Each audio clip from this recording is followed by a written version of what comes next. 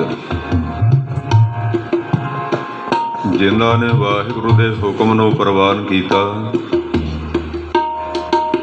ਬਹੁਤ ਵੱਡੀ ਉੱਤਮ ਅਵਸਥਾ ਨੂੰ ਉਹਨਾਂ ਨੇ ਪ੍ਰਾਪਤ ਕੀਤਾ ਹੈ। ਜੇ ਹੁਕਮ ਨੂੰ ਪ੍ਰਵਾਨ ਕੀਤਾ, ਹੁਕਮੇ ਉੱਤਮ। ਜਿਸ ਉੱਚੀ ਔਰ ਸੁੱਚੀ ਅਵਸਥਾ ਦੀ ਪ੍ਰਾਪਤੀ ਵਾਸਤੇ ਅਸੀਂ ਬਹੁਤ ਯਤਨ ਕਰਦੇ ਹਾਂ ਗੁਰੂ ਸਾਹਿਬ ਜੀ ਦੇ ਅੱਗੇ, ਗੁਰੂ ਨਾਨਕ ਸਾਹਿਬ ਜੀ ਕਹਿੰਦੇ ਜੇ ਹੁਕਮ ਦੇ ਅੰਦਰ ਆ ਜਾਏ ਤਾਂ ਉੱਚੀ ਔਰ ਸੁੱਚੀ ਅਵਸਥਾ ਪ੍ਰਾਪਤ ਹੋ ਜਾਏਗੀ। ਹੁਕਮ ਬਸ ਇਹੀ ਹੈ ਜੋ ਆਪਾਂ ਇਸ ਵਕਤ ਕਰ ਰਹੇ ਹਾਂ। ਏਕੋ ਨਾਮ ਹੁਕਮ ਹੈ। ਬਸ ਇੱਕ ਹੁਕਮ ਹੈ ਤੈਨੂੰ ਕਿ ਨਾਮ ਜਪੀ ਚੱਲ, ਨਾਮ ਸੁਣੀ ਚੱਲ, ਇਹੀ ਹੁਕਮ ਹੈ। ਜਿਨ੍ਹਾਂ ਗੁਰਸਿੱਖਾਂ ਨੇ ਆਪਣੀ ਜ਼ਿੰਦਗੀ ਵਿੱਚ ਇਸ ਹੁਕਮ ਨੂੰ ਪ੍ਰਵਾਨ ਕਰ ਲਿਆ, ਉਹਨਾਂ ਨੂੰ ਉੱਤਮ ਅਵਸਥਾ ਦੀ ਪ੍ਰਾਪਤੀ ਹੋ ਗਈ। ਜਿਨ੍ਹਾਂ ਨੇ ਇਸ ਹੁਕਮ ਨੂੰ ਪ੍ਰਵਾਨ ਨਹੀਂ ਕੀਤਾ, ਗੁਰੂ ਨਾਨਕ ਸਾਹਿਬ ਜੀ ਕਹਿੰਦੇ ਖਿਆਲ ਕਰੀਂ, ਉਹ ਨੀਚਾ ਤੋਂ ਵੀ ਨੀਚ ਬਣ ਗਏ। ਜਿਹੜੀ ਬਹੁਤ ਨੀਚ ਅਵਸਥਾ ਹੈ ਕਈਆਂ ਦੀ ਸੰਸਾਰ ਵਿੱਚ, ਉਹਨਾਂ ਵੱਲ ਦੇਖ ਕੇ ਅੰਦਾਜ਼ਾ ਲਾ ਲਿਆ ਕਰੋ ਕਿ ਇਸ ਬੰਦੇ ਨੇ ਗੁਰੂ ਨਾਨਕ ਸਾਹਿਬ ਜੀ ਦਾ ਹੁਕਮ ਨਹੀਂ ਪ੍ਰਵਾਨ ਕੀਤਾ, ਵਾਹਿਗੁਰੂ ਦਾ ਸਿਮਰਨ ਅਭਿਆਸ ਨਹੀਂ ਕੀਤਾ, ਤਾਂ ਇਹ ਨੀਚ ਬਣ ਗਿਆ। ਅੱਗੇ ਗੁਰੂ ਨਾਨਕ ਸਾਹਿਬ ਜੀ ਇੱਕ ਹੋਰ ਬਚਨ ਕਰਦੇ ਨੇ, ਹੁਕਮ ਲਿਖ ਦੁੱਖ ਸੁਖ ਪਾਈਆ ਹੈ। ਉਹ ਲਿਖਦਾ ਹੈ ਸਾਡੇ ਮੱਥੇ ਦੇ ਉੱਪਰ ਆਪਣੀ ਇੱਕ ਕਰਮ ਦੀ ਰੇਖਾ। ਅਕਾਲ ਪੁਰਖ ਲਿਖ ਦਿੰਦਾ ਹੈ ਸਾਡੀ ਖੋਪੜੀ ਤੇ ਮਸਤਕ ਦੇ ਉੱਪਰ ਕਰਮ ਦੀ ਰੇਖਾ। ਉਹ ਲਿਖਦਾ ਕਿਸ ਤਰ੍ਹਾਂ ਹੈ? ਜਿਨ੍ਹਾਂ ਨੇ ਹੁਕਮ ਨੂੰ ਪ੍ਰਵਾਨ ਨਹੀਂ ਸੀ ਕੀਤਾ, ਜਿਨ੍ਹਾਂ ਨੇ ਵਾਹਿਗੁਰੂ ਜੀ ਦਾ ਸਿਮਰਨ ਅਭਿਆਸ ਆਪਣੀ ਜ਼ਿੰਦਗੀ ਦਾ ਹਿੱਸਾ ਨਹੀਂ ਬਣਾਇਆ, ਹੁਕਮ ਲਿਖ ਦੁੱਖ, ਉਹਨਾਂ ਦੇ ਕਰਮ ਦੀ ਰੇਖਾ ਲਿਖ ਦਿੰਦਾ ਹੈ ਕਿ ਸਾਰੀ ਜ਼ਿੰਦਗੀ ਦੁਖੀ ਰਹਿਣਗੇ। ਉਹ ਦੁੱਖ ਭਾਵੇਂ ਕਿਸੇ ਕਿਸਮ ਦਾ ਵੀ ਹੋਏ।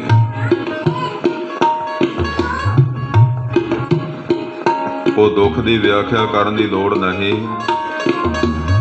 ਤੁਸੀਂ ਆਪਣੀ ਜ਼ਿੰਦਗੀ ਵਿੱਚ ਬਹੁਤ ਕੁਝ ਦੇਖਦੇ ਹੋ, ਲੋਕਾਂ ਨੂੰ ਦੁਖੀ ਹਾਲਾਤਾਂ ਵਿੱਚ। ਗੁਰੂ ਨਾਨਕ ਸਾਹਿਬ ਜੀ ਕਹਿੰਦੇ ਅਕਾਲ ਪੁਰਖ ਨੇ ਮਸਤਕ ਦੇ ਉੱਪਰ ਇੱਕ ਐਸਾ ਲੇਖ ਲਿਖ ਦਿੱਤਾ, ਲਿਖਿਆ ਤਾਂ ਹੈ ਕਿ ਤੈਨੂੰ ਪਹਿਲਾਂ ਦੇਖਿਆ ਹੈ ਕਿ ਤੂੰ ਹੁਕਮ ਦੇ ਵਿੱਚ ਹੈ ਕਿ ਨਹੀਂ।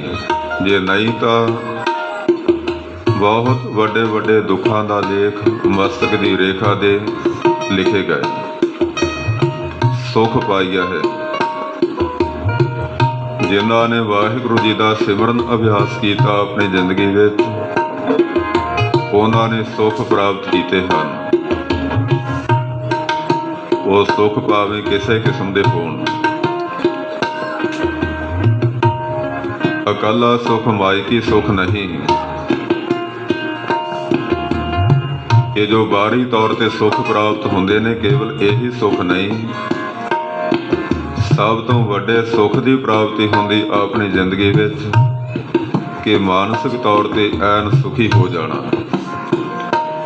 ਸੁਖੀ ਰਹਿਣਾ, ਕਿਸੇ ਕਿਸਮ ਦੀ ਪਰੇਸ਼ਾਨੀ ਦਾ ਸਾਹਮਣਾ ਨਾ ਕਰਨਾ ਪਏ, ਮਾਨਸਿਕ ਤੌਰ ਤੇ ਐਨ ਮਾਨਸਿਕ ਤੌਰ ਤੇ ਸੁਖੀ ਰਹਿਣਾ। ਜਿਹੜਾ ਜੀਵ ਆਪਣੀ ਜ਼ਿੰਦਗੀ ਵਿੱਚ ਮਾਨਸਿਕ ਤੌਰ ਤੇ ਸੁਖੀ ਹੋ ਗਿਆ ਹੈ, ਉਹਨੂੰ ਜਿਹੜੇ ਬਾਹਰੀ ਸੁੱਖ ਹਨ ਉਹ ਵੀ ਬਹੁਤ ਵੱਡੀ ਪ੍ਰਸੰਨਤਾ ਦਾ ਕਾਰਨ ਬਣ ਜਾਂਦੇ ਨੇ। सच्चे पातशाह जी हुक्म की गल करते हैं। हुक्म ही उत्तम नीच, हुक्म लिख दुख सुख पाइए है। एक ना हुक्मी बख्शीस, एक ਉਹ ਹਨ ਜਿਨ੍ਹਾਂ ਨੂੰ ਬਹੁਤ ਵੱਡੀਆਂ ਬਖਸ਼ਿਸ਼ਾਂ ਗੁਰੂ ਨਾਨਕ ਸਾਹਿਬ ਜੀ ਕਰ ਦਿੰਦੇ ਨੇ। ਇੱਕ ਨਾ ਹੁਕਮੀ ਬਖਸ਼ੀਸ, ਬਖਸ਼ਿਸ਼ ਕਰਦੇ ਨੇ। ਇੱਕ ਹੁਕਮੀ ਸਦਾ ਪਵਾਈਆ ਹੈ। ਇੱਕ ਉਹ ਵੀ ਹਨ ਸੰਸਾਰ ਵਿੱਚ ਜਿਨ੍ਹਾਂ ਨੂੰ ਹਰ ਸਮੇਂ ਅਕਾਲ ਪੁਰਖ ਕਦੀ ਸੁਖੀ ਹੋ ਕੇ ਬੈਠਣ ਨਹੀਂ ਦਿੰਦਾ। ਉਹਦਾ ਕਾਰਨ ਇਹ ਹੈ ਕਿ ਉਸ ਬੰਦੇ ਨੇ ਗੁਰੂ ਨਾਨਕ ਸਾਹਿਬ ਜੀ ਵੱਲੋਂ ਦੱਸਿਆ ਹੋਇਆ ਹੁਕਮ ਵਾਹਿਗੁਰੂ ਜੀ ਦਾ ਨਾਮ ਜਪਣਾ, ਇਸ ਹੁਕਮ ਨੂੰ ਪ੍ਰਵਾਨ ਨਹੀਂ ਸੀ ਕੀਤਾ, ਜਿਸ ਕਰਕੇ ਉਹ ਸਾਰੀ ਜ਼ਿੰਦਗੀ ਸ਼ਾਂਤ ਹੋ ਕੇ ਸੁਖੀ ਹੋ ਕੇ ਬੈਠ ਨਹੀਂ ਸਕਦਾ। ਮਾਇਆ ਦੇ ਸੁੱਖ ਬਹੁਤ ਹਨ ਘਰ ਵਿੱਚ, ਸਾਧਨ ਬਹੁਤ ਚੰਗੇ ਹਨ, ਵਸੀਲੇ ਬਹੁਤ ਨੇ, ਮੇਲ ਮਿਲਾਪ ਬਹੁਤ ਹੈ, ਪਰ ਗੁਰੂ ਨਾਨਕ ਸਾਹਿਬ ਜੀ ਕਹਿੰਦੇ ਜੇ ਹੁਕਮ ਨੂੰ ਪ੍ਰਵਾਨ ਨਾ ਕੀਤਾ, ਨਾਮ ਦਾ ਸਿਮਰਨ ਅਭਿਆਸ ਨਾ ਕੀਤਾ, ਤਾਂ ਉਹ ਮਾਇਆ ਦੇ ਸੁੱਖ ਹੁੰਦਿਆਂ ਹੋਇਆਂ ਵੀ ਬੈਠ ਨਹੀਂ ਸਕਦਾ। ਇੱਕ ਹੁਕਮੀ ਸਦਾ ਪਵਾਈਆ ਹੈ। ਬੜੇ ਪਿਆਰ ਤੇ ਸਤਿਕਾਰ ਵਿੱਚ ਆਪ ਸਰਬੱਤ ਸੰਗਤ ਨੂੰ ਬੇਨਤੀ ਕਰਦਾ, ਸਾਹਿਬ ਗੁਰੂ ਤੇਗ ਬਹਾਦਰ ਸਾਹਿਬ ਜੀ ਦੇ ਪਾਵਨ ਅਸਥਾਨ ਤੇ ਕਿ ਨਾਮ ਜਪਣ ਦਾ ਜੋ ਹੁਕਮ ਹੈ ਆਪਾਂ ਨੂੰ ਸਾਹਿਬ ਜੀ ਦਾ, ਉਹ ਹੁਕਮ ਜਿਹੜਾ ਉਹ ਸਿਰ ਮੱਥੇ ਪ੍ਰਵਾਨ ਕੀਤਾ ਜਾਏ। ਮੈਂ ਵਾਰ-ਵਾਰ ਇੱਕ ਪਾਵਨ ਗੁਰਬਾਣੀ ਦੀ ਪੰਕਤੀ ਆਪ ਜੀ ਦੇ ਕੰਨਾਂ ਦੀ ਸਰੋਤ ਦਾ ਹਿੱਸਾ ਬਣਾ ਰਿਹਾ ਤਾਂ ਕਿ ਯਾਦ ਰਹਿ ਸਕੇ। ਏਕੋ ਨਾਮ ਹੁਕਮ ਹੈ, ਨਾਨਕ ਸਤਿਗੁਰ ਦੀਆ ਬੁਝਾਏ ਜੀਓ। ਗੁਰੂ ਨਾਨਕ ਸਾਹਿਬ ਜੀ ਕਹਿੰਦੇ ਤੈਨੂੰ ਬੁਝਾ ਦਿੱਤਾ, ਤੈਨੂੰ ਸਮਝਾ ਦਿੱਤਾ ਹੈ। ਨਾਮ ਜਪਣਾ ਤੇਰੇ ਵਾਸਤੇ ਹੁਕਮ ਹੈ। ਜੇ ਜਪੇਗਾ ਉੱਤਮ ਅਵਸਥਾ ਨੂੰ ਪ੍ਰਾਪਤ ਹੋਏਗਾ। ਜੇ ਜਪੇਗਾ ਵਾਹਿਗੁਰੂ ਜੀ ਦਾ ਨਾਮ, ਹੁਕਮ ਦੇ ਵਿੱਚ ਰਹੇਗਾ, ਸਾਰੇ ਸੁੱਖ ਪ੍ਰਾਪਤ ਹੋਣਗੇ। ਨਹੀਂ ਤਾਂ ਜੋ ਹਾਲਾਤ ਪਹਿਲਾਂ ਆਪ ਨੇ ਸਰਵਣ ਕੀਤੇ ਹਨ ਉਹੀ ਬਣਦੇ ਨੇ। ਦੇਖੀਏ ਗੁਰੂ ਨਾਨਕ ਸਾਹਿਬ ਜੀ ਆਪਾਂ ਨੂੰ ਕਿਸ ਤਰ੍ਹਾਂ ਬਖਸ਼ਿਸ਼ ਕਰਦੇ ਹਨ, ਸਰਵਣ ਕਰੀਏ।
ਨਾਨਕ ਹੁਕਮ ਜੇ ਬੁਝੈ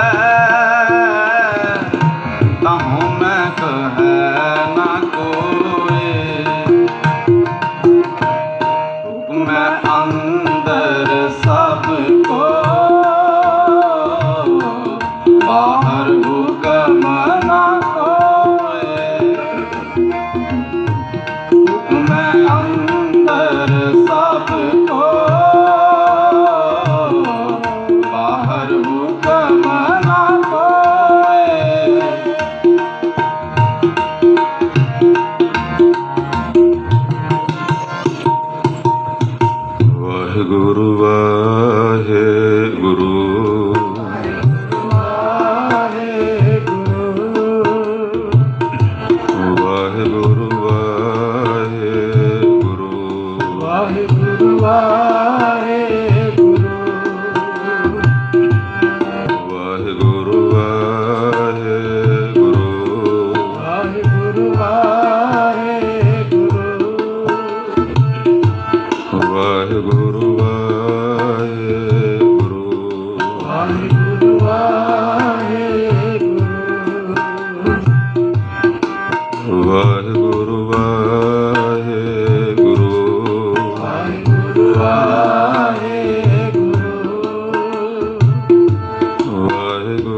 ਵਾਹਿਗੁਰੂ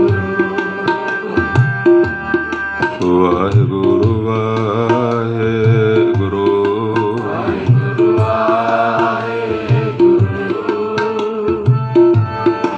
ਵਾਹਿਗੁਰੂ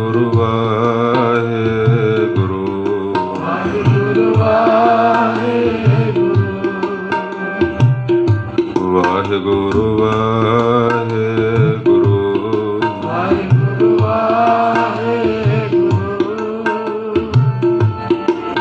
ਵਾਹਿਗੁਰੂ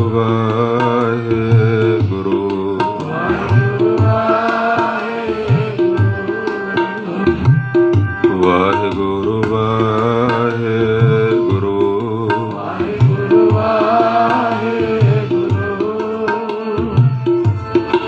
ਵਾਹਿਗੁਰੂ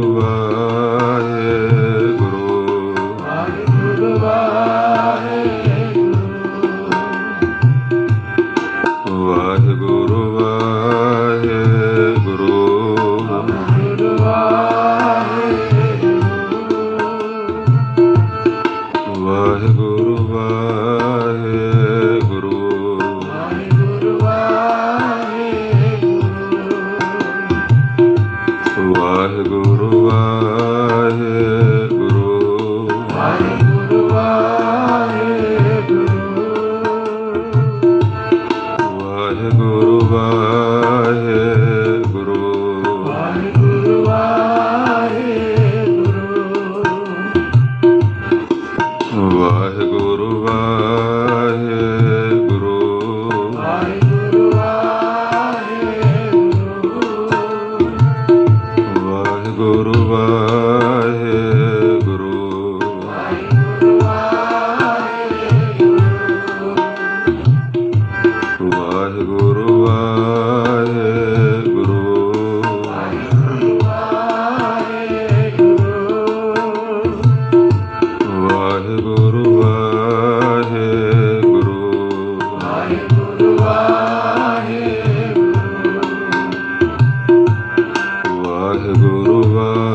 ਵਾਹਿਗੁਰੂ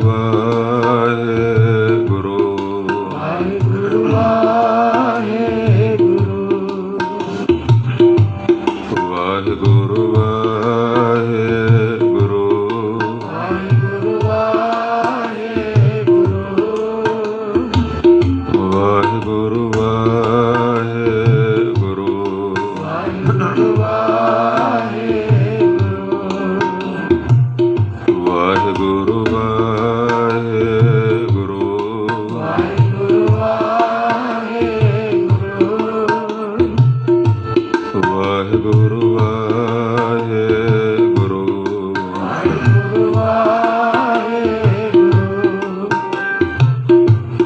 ਇਕਾਗਰਤਾ ਰੱਖਿਓ। ਜੋ ਵਾਹਿਗੁਰੂ ਦੇ 4 ਅੱਖਰ ਹਨ, ਇਉਂ ਮਹਿਸੂਸ ਕਰਨਾ ਹੈ ਕਿ ਸਾਡੇ ਗਲੇ ਦੇ ਵਿੱਚੋਂ ਦੀ ਲੰਘ ਕੇ ਸਾਡੇ ਮਾਨਸਿਕ ਹਾਲਾਤਾਂ ਵਿੱਚ ਜਾ ਕੇ